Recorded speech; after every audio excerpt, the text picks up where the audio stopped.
Hello, good morning. Welcome to another episode. Today we have in our studio Shanti Mahadevan ji. So Shanti Mahadevan ji is a very well-known Carnatic vocalist from Dallas area. She is a guru and she runs a school called Pranavam School of Music. Shanti ji, welcome to the episode. Thank you, Sharananji. Very, very happy to be here. Thank you, ji. So, Shanti ji, first thing we wanted to know is your musical journey. When did you start and how did you reach here? That looks like an easy question. Okay. Okay. So, I think I started learning at 6, when I was 6 years old. But in those days, it was the run-of-the-mill story. Every child in our family had to be put to music, that kind of thing. So after 3-4 years, my parents would have realized, oh, this girl is showing some practice, Nice. some promise. So then they took me to a very established guru. My first guru was, of course, learning the basic lesson was with Mrs. Geeta, a local artist. But after this 3-4 years, like I told you, my parents put me under the then principal of Tripunithura Music Academy, Professor Kalyana Sundaram. Okay. So I was learning under him continuously till he passed away. Okay. After that, there was a break for 1 or 2 years, but that was because it was really difficult to come to terms with the fact that he is no more. Okay. It was very difficult. After that, I went through the bachelor's degree. Till then, I learned with him from 6 till I learned with him. And after that, I got married when I was around 23. Okay. To my surprise, the husband that I got was also very, very interested in music. Excellent. That allowed me the freedom of continuing music. And so I can almost, I can say that almost since starting at 6 years of age, I have not stopped till date. Wow. So still learning, still singing, still teaching. So after that, after marriage, I came to Singapore. We settled down in Singapore after our studies and all that.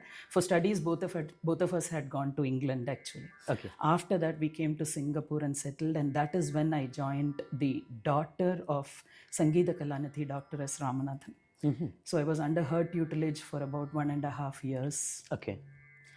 And then came my very, very, very advanced lessons with Kala Nipuna Sri N.R. Prashant. Nice. I joined him in around 2003 and so blessed that I continue to be with him. Nice. Even now. So if at all I have any fame or anything like that, it is absolutely due to him. He is the one who initiated me into concert singing. And then when I was singing at Chennai, he would go through how to present a concert and things like nice. that. Everything. Yeah, so I think I owe everything to him. Then very recently, after my children have all grown big and when I have time for myself, I thought I want to pursue something for myself and my passion. That is when I joined the master's course in music itself. Oh, nice. Yeah. So I completed it around 2 years ago. Wow. That was from the University of Silicon, Andhra. Oh, nice. Yeah. Okay. So, throughout this journey, were you always involved in music? Like you said, you finished your bachelor. So, was that anything related to? That's a very interesting question. I knew you would come around to that. Yeah. But bachelor's, no. Bachelor's was in fishery science or marine sciences. Okay. It. Yeah. So after that, like I mentioned, after bachelor's, I got married. Okay. And then both of us went to UK for higher studies. Okay. And in UK, I was blessed to finish 2 other master's degrees. One was in oceanography and the second one was in bioacoustics. Oceanography and MS in oceanography and MPhil in bioacoustics. So what exactly were you doing in the oceanology?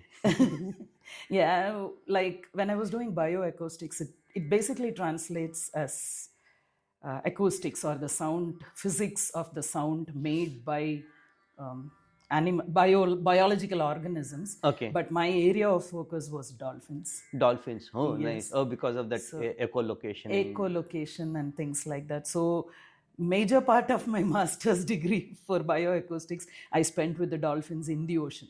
In the ocean. Yes. So you can say you were like singing with the dolphins in that case. Almost singing with the dolphins because they would go click, click, click, click. That's what they do for their echolocation. Okay. So my thesis was on how to prevent them from getting entrapped in the regular fishing nets. Okay. So the project was like, if you place an echolocator or a responder on the net, and when they are foraging for their food, they will click, they'll get back some sound system, and then they know there is a barrier over there. Yes. So they won't go or run into that. So that is what gave me my MPhil, that discovery. So I'm very, very happy to say that that discovery is still used in huge Persine nets and trawl nets. And nice. So indirectly, even though you were in science, somehow sound was always being following you, right? Yes, sound was, yes, I was working with sound a lot. I had to record a lot of these echolocation clicks, analyze them for their frequency and so many other things. Oh, that's yeah, I was always involved with sound and always involved with music also. So even if it is as simple as rocking a baby to sleep, when I had my own kids, I would sing to make them sleep or something. That's how I kept up with it in England. That's very interesting. So are you still with science? When did you move to US and what changed between? Yeah, I moved to US in 2009. Okay. Before that, like I mentioned briefly, we had a lot of international travels for studies, for work, for so many other things. So I actually found myself joining several jobs and then resigning them. Okay. And then join something else, resign from there also because of our moves like that. Oh, yeah. So finally we came to the US, and then while on a lookout for a new job, evenings, especially when my husband was at work and I was kind of at home with lots of time, I just thought, okay, why not teach a few students? Makes sense. So like that, and that also there was a God's hand, I would say, in starting that, because my kids, both of them sing very well and they learned from me. Okay. So the Hanuman temple in our Dallas, yes, that was also just in the coming up phase. Okay. So during one Ramanavami celebrations, both my kids got a chance to sing over there. Okay.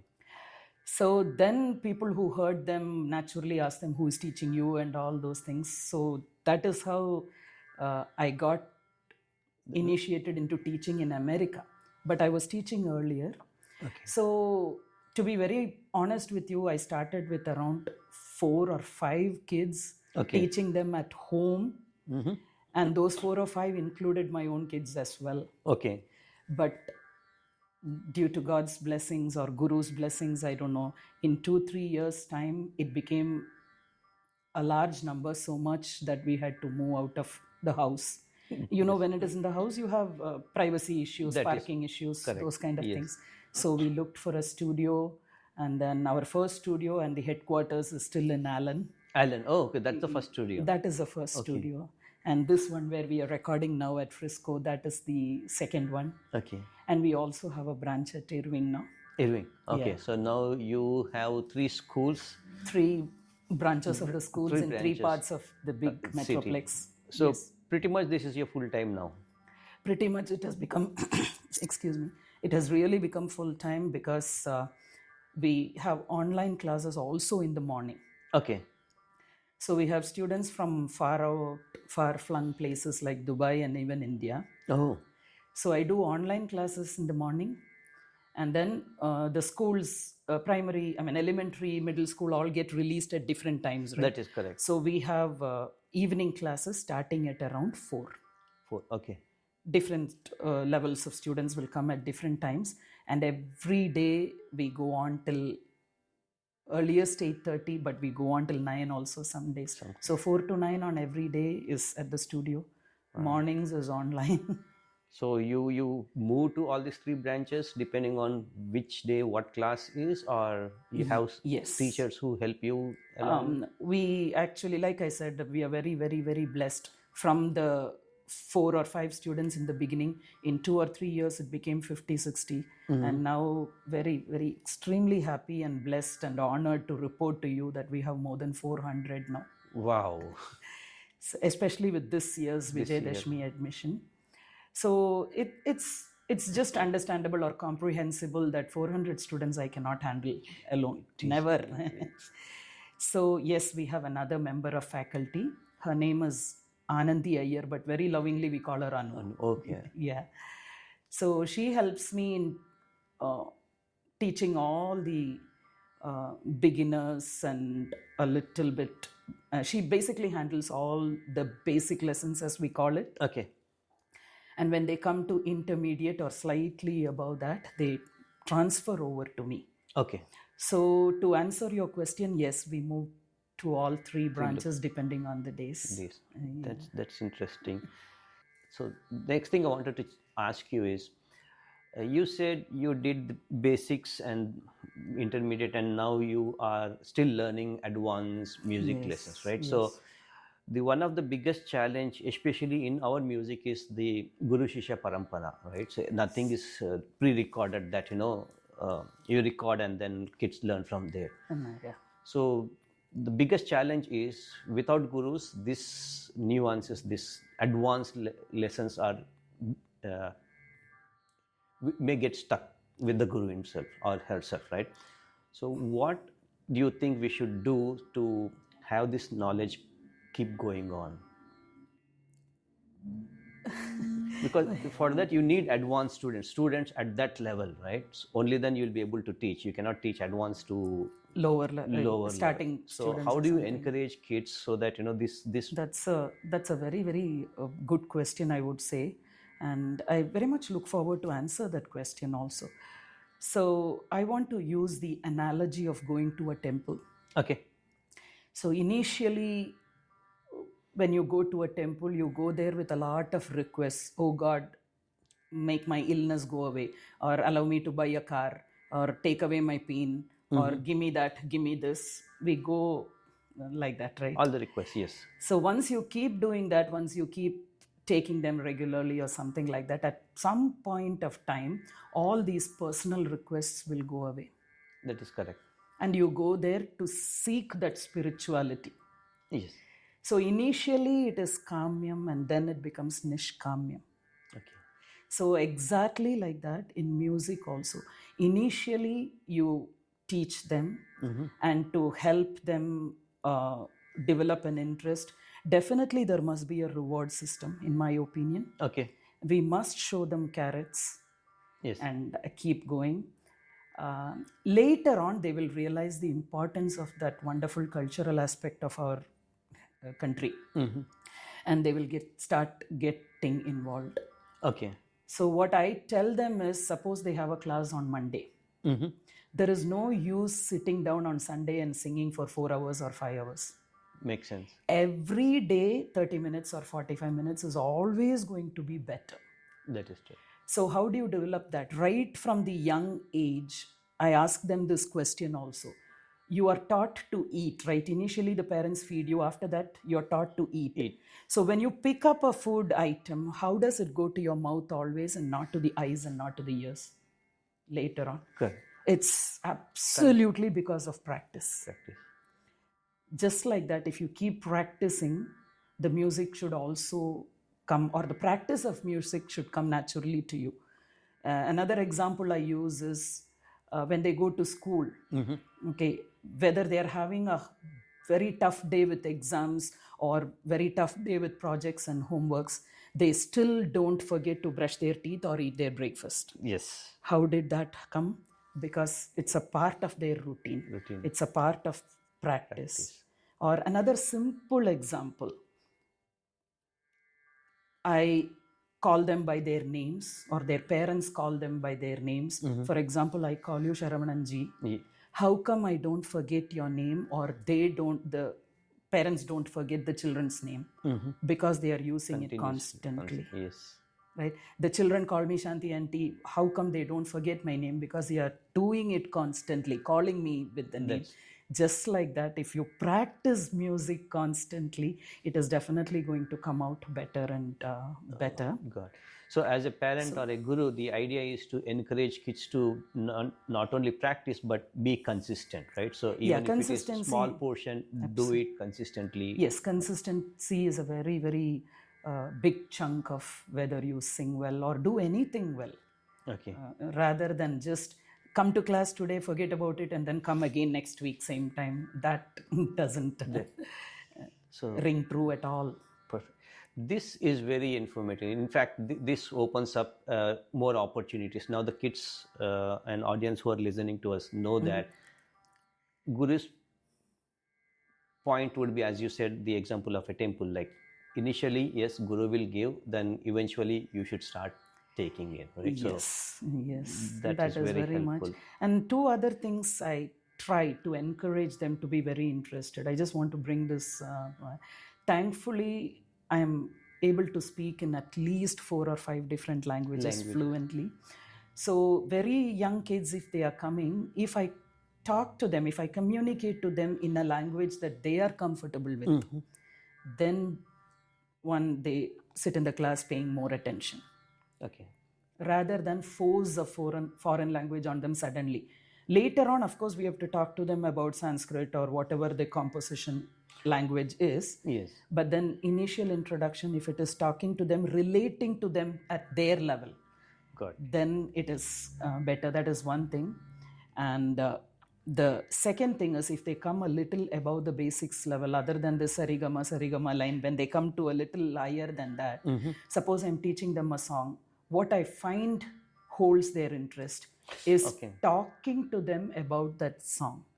Who composed it? Why was it composed? Where was it composed? What is the occasion for that composition to have been created? And surprisingly, you find most of the compositions in Carnatic music have a context around it. Say, for example, Tyagaraja, who was not a great traveler, he traveled to some towns like Lalgudi or Kovur and then composed at the temples on the deities at the temples in those cities. Okay. So there was a context to which most of the composition was created. Or there are some other interesting topics, like, for example, you have compositions in Tamil or Sanskrit or languages like that, but you have something in a thing called Mani Pravalam, where different paragraphs of the same composition are in different languages. Wow. Yeah, Pallavi is in one language, Anupallavi is in another language. There are compositions like that. So when you talk to them contextually about that, then talk about the ragam, what is so unique about that ragam, or what makes it stand out from the nearest. When you give them such information, then I think I hold their attention a lot more. Yes. So basically what you're doing is you're telling a story to keep them engaged, and they will start relating, and maybe a few months or few years later, they now can go back and say, oh, this is what Shanti auntie was talking about. Yes. And that prompts them to ask more questions also, if I tell them. So their inquisitiveness is triggered.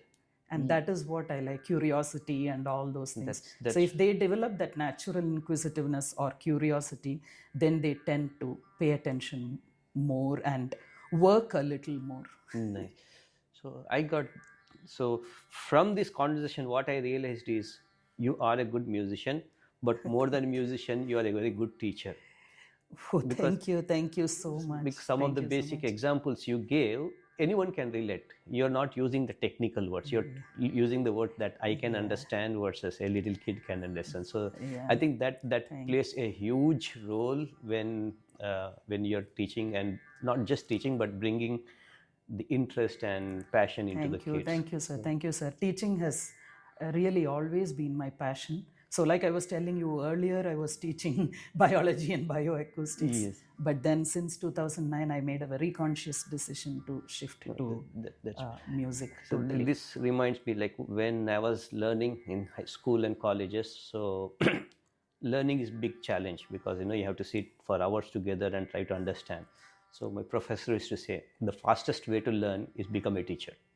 Oh, yes. Because teaching is not just as simple as we can call it teaching, because it involves a lot of responsibility. Yes. In the sense, you can't teach something wrong That is or something that comes to your mind. So even if I know a song, before I start teaching it, I go and listen to some great vidwans. How have they done it? For example, how have they pronounced it? Diction is a big thing in Carnatic music, according to me. So, for example, there are a lot of songs in Telugu. I understand Telugu and all those things. I understand the lyrics in the song, but it's not my mother tongue. Correct. But if I'm going to teach a song in Telugu, I need to make sure that I'm pronouncing it correctly. Because sometimes bad pronunciation is not only bad, but it gives rise to things like wrong meanings. Completely wrong meaning. I totally understand. That I really don't want at all, and therefore I do a little bit of my own research before I start teaching a particular song, even if I have learned that song before. No, that is really crucial, because one slight change in pronunciation, the meaning completely changes, and then people like you, what are you guys saying? About the pronunciation, that is one thing. It is also about some words which are split wrongly. Okay. Yeah, so if I want to say, I'm using your own name. If I want to say Sharavanan, if I say Shara and then pause and then say Vana, it is not at all aesthetic, it is not at all right. That is good. So where not to split and where to actually split, that is also important part of the diction. Perfect. Yes. So following up with the teaching questions, one question I wanted to check is, some of the parents are not from musical background, right? Yes. So I am not from music, and I want my kids to learn. So do you have any workshops similar to the way you told the storytelling piece for for parents, so they understand what their kids are learning and how they can help?